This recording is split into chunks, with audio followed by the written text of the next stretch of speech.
Hello, আসসালামু আলাইকুম। প্রিয় এসএসসি শিক্ষার্থী ভাই বোনেরা, আজ আমরা পদার্থবিজ্ঞান দ্বিতীয় পত্রের প্রথম অধ্যায়, আমাদের তাপগতিবিদ্যার প্রথম সূত্র অথবা তাপ ও তাপমাত্রা, এই অধ্যায়ের আজকে একটা গুরুত্বপূর্ণ প্রতিপাদন আমরা করব। সেটা হচ্ছে মোলার তাপ ধারণ ক্ষমতা ও আপেক্ষিক তাপের মধ্যে কী সম্পর্ক আছে এবং এই সংক্রান্ত আর কি গাণিতিক রূপ আছে, সেই গাণিতিক রূপগুলো নিয়ে আজকে আমরা একটা বেসিক ক্লাস আমরা ইনশাল্লাহ করব। এই ক্লাসটা থেকে আমরা পরবর্তীতে আমরা গাণিতিক যে সমস্যাগুলি আছে সেগুলিও সমাধান করব। তো আমরা মোলার তাপ ধারণ ক্ষমতা ও আপেক্ষিক তাপ এই জিনিসটি সম্পর্কে প্রাথমিক যে ধারণা, আমরা নবম দশম শ্রেণীতে কিছুটা ধারণা নিয়ে এসেছি। আমরা জানি কোনো বস্তুর মধ্যে গৃহীত তাপ বা শোষিত তাপ বা বর্জিত তাপ আমরা যেটাই বের করি না কেন, সেটা বের করার জন্য একটা ফর্মুলা ছিল কিউ সমান ms ডেল থিটা। এখন ইন্টারমিডিয়েট লেভেলে এসে আমরা আরেকটা নতুন জিনিসের সাথে, একটা রাশির সাথে বা প্যারামিটার্সের সাথে পরিচিত হব, সেটা হচ্ছে মোলার তাপ ধারণ ক্ষমতা। তো এই দুটোর মধ্যে কি সম্পর্ক আছে, এই সম্পর্ক আমরা জানব। তো আমরা প্রাথমিকভাবে জানি যে কোনো বস্তুর মধ্যে কতটুকু তাপ আছে, সেই তাপটা মেজারমেন্ট করার জন্য আমাদের ফর্মুলা হচ্ছে কিউ সমান হচ্ছে এন সি ডিটি অথবা ডেল টি। আমরা ডেল টি দিয়ে যদি লিখি, ওকে লিখলাম, অর্থাৎ এন সি ডেল টি। এখানে এন হচ্ছে আমার শোষিত তাপ বা বর্জিত তাপ, এন হচ্ছে মোল সংখ্যা, সি হচ্ছে মোলার তাপ ধারণ ক্ষমতা। এই মোলার তাপ ধারণ ক্ষমতা আবার দুই প্রকার, একটা হলো স্থির আয়তনে মোলার তাপ ধারণ ক্ষমতা, যেটাকে আমরা সি ভি দ্বারা প্রকাশ করব, এবং স্থির চাপে মোলার তাপ ধারণ ক্ষমতা, যেটাকে আমরা প্রকাশ করব সিপি দ্বারা। আর ডেলটি হচ্ছে তাপমাত্রার পরিবর্তন। ওকে, তাহলে আমরা এটা শিখে ফেললাম। এখান থেকে আমরা লিখতে পারি সি সমান Q by N into del T. This is equation number হচ্ছে আমার 1। এই সিটা হচ্ছে এখানে মোলার আপেক্ষিক তাপ ধারণ ক্ষমতা। আবার আমরা জানি কিউ সমান হচ্ছে M S del theta, that is DT. DT means তাপমাত্রার পরিবর্তন, difference of temperature. Q is equal to হচ্ছে হিট অ্যাবজর্ব আর হিট রিলিজ। এম হচ্ছে mass and S is specific heat, অর্থাৎ আপেক্ষিক তাপ। তাহলে এখান থেকে আমরা যদি আপেক্ষিক তাপটা বের করতে চাই, তাহলে কিউ সমান হচ্ছে এস সমান হচ্ছে Q by M into del T. This is equation number হচ্ছে আমার 2। তো এই দুটোর মধ্যে, অর্থাৎ আমাকে বলছে মোলার তাপ ধারণ ক্ষমতা ও আপেক্ষিক তাপের মধ্যে কী সম্পর্ক সেটা প্রতিপাদন করব। That is C and S, এই দুটোর মধ্যে কী সম্পর্ক সেটা আমরা একটু দেখতে চাচ্ছি। আমরা 1 নং সমীকরণ হতে পাই, 1 নং সমীকরণ হতে পাই। 1 নং সমীকরণ হতে আমরা কী পাবো? দ্যাটস ইকুয়াল টু সি সমান হচ্ছে আমার কিউ বাই এনকে লিখতে পারি আমি M by M into del T, or C সমান আমি লিখতে পারি Q divided by del T into, এটা উল্টে যাবে, এম চলে যাবে উপরে, ছোটাদের এম চলে আসবে নিচে। তাহলে আমরা পাচ্ছি সি সমান Q by M into del T into হচ্ছে আমার M. Then finally we have, এখানে সি হচ্ছে therefore C equal to Q by M into del T, Q by M into del T, এই অংশটার পরিবর্তে আমি এস লিখতে পারি, দেন হচ্ছে আমার এম। এটা হচ্ছে আমার মোলার তাপ ধারণ ক্ষমতা ও আপেক্ষিক তাপের মধ্যে সম্পর্ক। সি হচ্ছে এখানে মোলার তাপ ধারণ ক্ষমতা, আমরা যদি একটু পরিচয় লিখি, এটা হচ্ছে আমার মোলার তাপ ধারণ ক্ষমতা,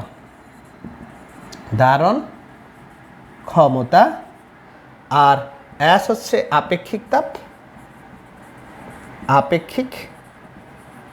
তাপ, আর এম হচ্ছে গ্যাসের আণবিক ভর, গ্যাসের আণবিক তাহলে এই হচ্ছে মোলার তাপ ধারণ ক্ষমতা এবং আপেক্ষিক তাপ এই দুটোর মধ্যে কী সম্পর্ক, সেই সম্পর্কটা আমরা খুব সংক্ষেপে প্রতিপাদন করে ফেলেছি। এখন আমরা এখান থেকে একটু সম্পর্কটা আমরা একটু লিখে রাখি, দ্যাট ইজ সি সমান সমান হচ্ছে এস ইন্টু এম, এটা আমরা লিখে রাখলাম। আর এসকে লেখা যায় সি বাই এম। এই দুটো ইকুয়েশন থেকে আমরা আরও কতগুলো ইকুয়েশন বের করব, আমরা সেটা একটু দেখছি। ওকে, তো প্রথমে আসি আমরা তাপগতিবিদ্যার প্রথম সূত্র আমরা একটা জানি। তাপগতিবিদ্যার প্রথম সূত্র থেকে আমি প্রমাণ করতে পারবো, যদি পরীক্ষায় বলে যে তাপগতিবিদ্যার প্রথম সূত্র থেকে প্রমাণ করেন যে সিপি মাইনাস সিবি সমান আর, এই প্রমাণটাও আমাকে দিতে পারে, that is CP minus CV equal to R. এটা তাপগতিবিদ্যার প্রথম সূত্র থেকে আমি বলতে পারি, এই প্রমাণ করতে পারি, বা বলতে পারে তাপগতিবিদ্যার প্রথম সূত্র থেকে আপনি প্রমাণ করেন যে CP minus CV that's equal to হচ্ছে আমার আর। তো আমরা যদি একটু বুঝতে চাই যে তাপগতিবিদ্যার প্রথম সূত্রটা কী ছিল, তাপগতিবিদ্যার প্রথম সূত্রটা যদি আমি এইভাবে ডিফাইন করি, সে এটা একটা সিলিন্ডার, এই সিলিন্ডারের মধ্যে কিছু গ্যাস আবদ্ধ আছে, এই আমি এটার মধ্যে কিছু গ্যাস আবদ্ধ করে রাখলাম, সে এই হলো আমার গ্যাস। এখন আমি যদি বাইরে থেকে তাপ দেই, যদি এই ব্যবস্থাটি বা সিস্টেমটি বাইরে থেকে কোনো পরিমাণ তাপ শোষণ করে, তাহলে তাপ শোষণ করলে সেক্ষেত্রে কিউর মান হয় পজিটিভ, আর তাপ যদি রিলিজ করে বা ছেড়ে দেয় সেক্ষেত্রে কিউর মান হয় নেগেটিভ। তাহলে এই ব্যবস্থাটি একটি নির্দিষ্ট পরিমাণ তাপ কিউ শোষণ করেছে, শোষণ করার পর যেহেতু সে নির্দিষ্ট পরিমাণ তাপ শোষণ করেছে, এখানে যে গ্যাসীয় অণুগুলো ছিল, এই গ্যাসীয় অণুগুলোর মধ্যে তাদের কম্পন বৃদ্ধি পেয়েছে, সংঘর্ষের সংখ্যা বেড়েছে, ফলে তারা কি করেছে, পাত্রের গায়ে একটা নির্দিষ্ট পরিমাণ বল প্রয়োগ করেছে। তো এই তিনটা পাশ তো আমার ফিক্সড রিজিড, বাট এই পাশটা আমার হচ্ছে মুভেবল, এটা এক জায়গা থেকে আরেক জায়গায় স্থানান্তরিত হতে পারে। তাহলে গ্যাসীয় অণুগুলো এটাকে কি করবে, এই পাশে যখন সে বল প্রয়োগ করবে, সে বল প্রয়োগ করে এটাকে তার প্রাথমিক অবস্থান থেকে সরিয়ে একটু চেঞ্জ করে ফেলবে, অর্থাৎ এই এতটুকু পরিমাণ জায়গা সে চেঞ্জ করে ফেলেছে, সে এই জায়গাটা হলো এক্স পরিমাণ, বা অতি ক্ষুদ্র দূরত্ব ধরে নেই আমি ডিএক্স পরিমাণ জায়গা সে চেঞ্জ করে ফেলেছে। তাহলে সে কি করেছে, একটা কাজ করেছে, এই ডিএক্স পরিমাণ কাজ সে সম্পাদন করেছে, ডিএক্স পরিমাণ সরাতে সে একটা কাজ করেছে, সে কাজটা হচ্ছে আমার ডিডব্লিউ। এবং প্রাথমিক অবস্থায় যখন আমি কিউ পরিমাণ তাপ সরবরাহ করেছি, এই গ্যাসীয় অণুগুলো এখান থেকে কিছু পরিমাণ তাপ গ্রহণ করে তার অভ্যন্তরীণ শক্তি দ্যাট ইজ ইউ, এটার পরিমাণটাকে সে বাড়িয়ে দিয়েছে। তাহলে আমরা যদি বলি যে তাপ গতিবিদ্যার প্রথম সূত্রটা আসলো কোত্থেকে, তাপ গতিবিদ্যার প্রথম সূত্রটা আসছে শক্তির সংরক্ষণশীলতা নীতি থেকে, অর্থাৎ শক্তির কোনো সৃষ্টি বা ধ্বংস নাই, একে এক অবস্থা থেকে আরেক অবস্থায় নেওয়া যায় মাত্র। তাহলে এখানে টোটাল আমার তাপ ছিল কিউ, অর্থাৎ সে অ্যাবজর্ব করেছে, সে তাপটা দুটো ভাগে ভাগ হয়েছে। এখানে খুব মনোযোগ দিয়ে খেয়াল রাখতে হবে, এই যে গ্যাস, এই গ্যাসীয় অণুগুলো যখন তাপ পায়নি, তখন তারা চুপ ছিল, তখন তারা স্ট্যাটিক ছিল, তখন তারা স্থির ছিল। যখনই চাপ পেয়েছে তখন তাদের যে স্ট্যাটিক অবস্থা সেটা ভেঙে গিয়েছে, তখন তারা ডায়নামিক হয়ে গিয়েছে। তাহলে বুঝে গেল এই গ্যাসীয় অণুগুলো তাপ পাওয়ার পর তার আগের অবস্থানে নাই, অর্থাৎ তার ইন্টারনাল যে এনার্জি, সেই ইন্টারনাল এনার্জির পরিবর্তন হয়েছে। তাহলে তাপ প্রয়োগে বস্তুর ইন্টারনাল অর্থাৎ গ্যাসের অভ্যন্তরীণ শক্তির পরিবর্তন হয়। তাহলে আমি যখন এখানে এটাকে ইউ লিখবো আর এটাকে আমি ডব্লিউ লিখবো, this is not right, this will be del U, কারণ এক্ষেত্রে গ্যাসের অভ্যন্তরীণ শক্তির পরিবর্তন হয়, এই জন্য আমাকে এখানে লিখে দিতে হবে del U. This is the correct formula. এটা হচ্ছে তাপ গতিবিদ্যার প্রথম সূত্র।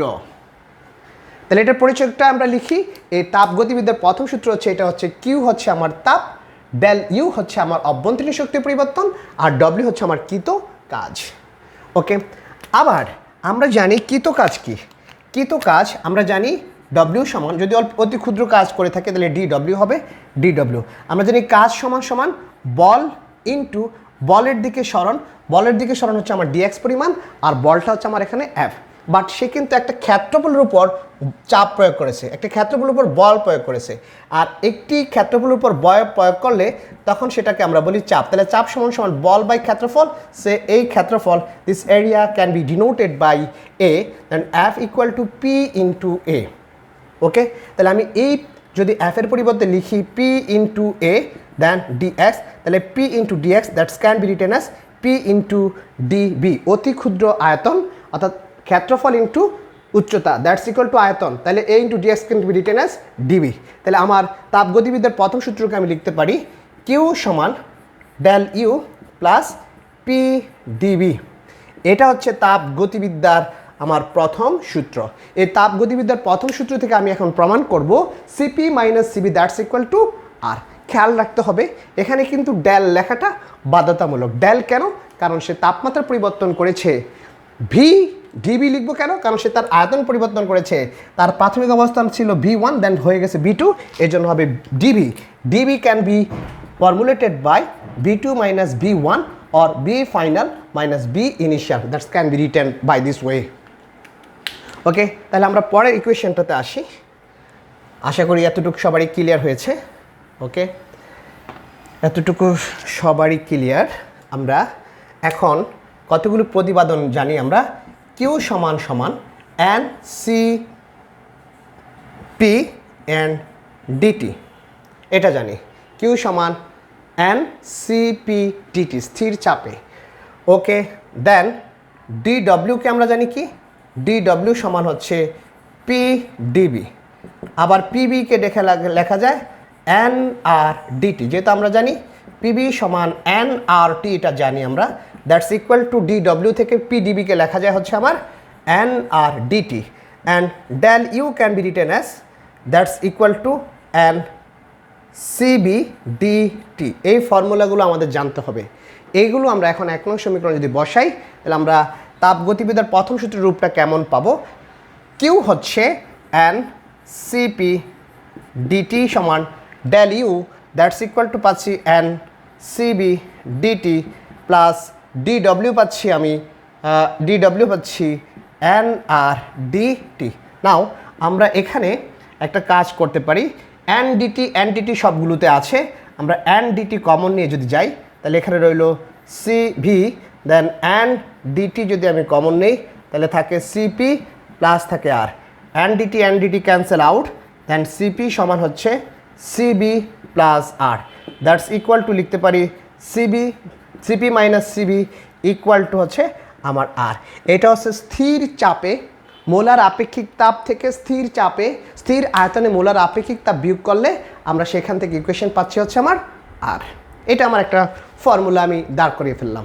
এখন আমরা এটা তো মোলার আপেক্ষিক তাপ ধারণ ক্ষমতা থেকে একটা সম্পর্ক পাইলাম, তাহলে এবার আপেক্ষিক তাপ থেকে আমরা কি সম্পর্ক পাবো সেটা আমরা একটু লিখতে চাচ্ছি। ওকে, তাহলে আমরা তো এখানে একটা সম্পর্ক পেয়ে গেলাম, that is CP minus CV, that's can be written as R. এখন আমার মোলার আপেক্ষিক তাপ এবং মোলার আপেক্ষিক তাপ ধারণ ক্ষমতা এবং আপেক্ষিক তাপ এই দুটোর মধ্যে একটা সম্পর্ক আমরা লিখে রেখেছিলাম বা প্রমাণ করেছিলাম, অ্যাজ সমান হচ্ছে আমার সি ডিভাইডেড বাই এম। তাহলে এখন আমি যদি এখান থেকে সিপি লিখতে চাই, সিপি আচ্ছা একটু যদি আমি একটু লিখতে চাই, অ্যাজ সমান হবে আমার সি বাই এম। তাহলে এখানে আমি স্থির চাপে আপেক্ষিক তাপ লিখতে চাচ্ছি, that is CV divided by M হবে, এবং স্থির আয়তনে আপেক্ষিক তাপ লিখতে চাচ্ছি, that's will be CV divided by M হবে। এখন এই মানগুলো থেকে আমরা যদি একটু লিখি সিপি